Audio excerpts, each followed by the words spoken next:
करनी चाहिए। पक्षीराज,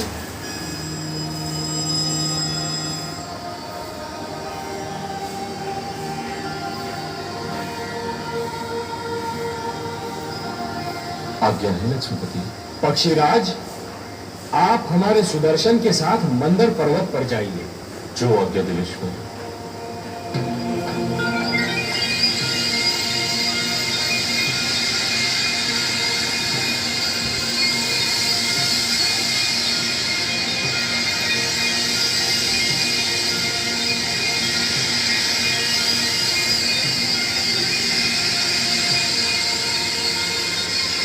हे सुदर्शन, आप पक्षीराज के साथ मंदर पर जाइए और मंदर पर्वत को जड़ से काट दीजिए।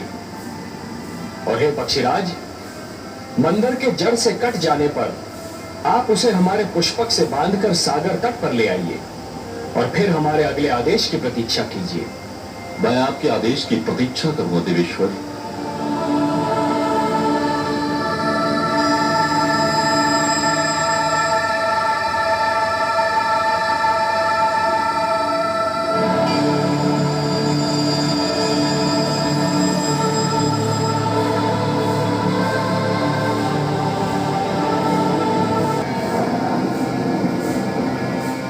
आपका वचन याद है देवराज?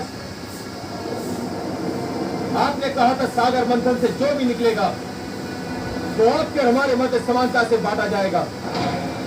हमने यही निश्चित किया था दानवराज, और हम अपने अपने वचन पर अडिग। तो फिर ठीक है, सागर मंथन का शुभारंभ होगा। पक्षीराज जैसे ही मंदर पर्वत लेकर आएंगे, मंथन आरंभ कर दिया जाएगा।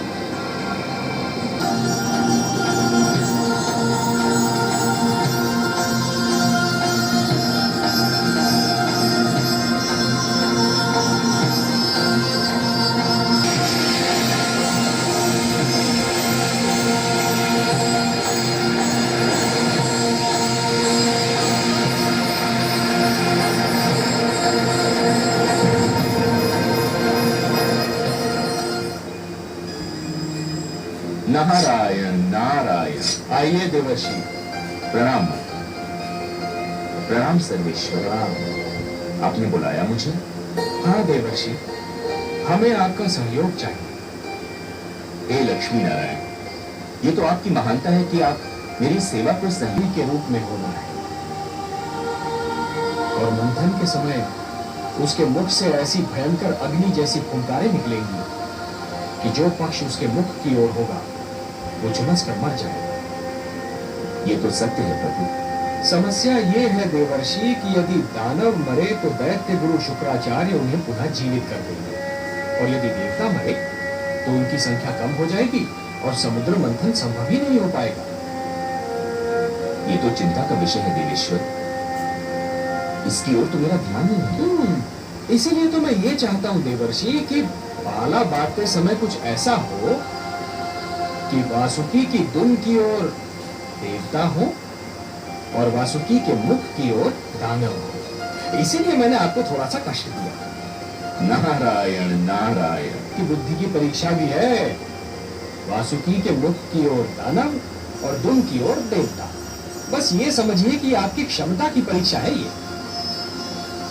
आपको परीक्षा लेने में और मुझे परीक्षा देने में जो आनंद आता है, उसका अनुमान केवल मेरी लक्ष्मी माता तो है। क्यों माता? नारायण नारायण। मैंने जो कह दिया वही होगा। हमारे देवराज के निर्णय भी कोई नहीं बदल सकता। तो फिर समझ लो संधि समाप्त हो गई और समझौता भी टूट गया। नारायण नारायण। आइए देवर्षि, स्वागत है।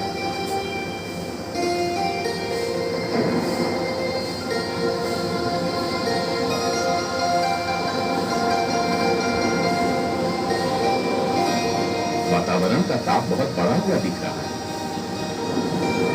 किस विभाग ने ताप को बढ़ा दिया है? देवर्षि, दृष्टि में देवता श्रेष्ठ है, इसलिए वासुकी के मुख की ओर तो देवताओं को ही होना चाहिए। आप हमारा अपमान कर रहे हैं देवर्षि।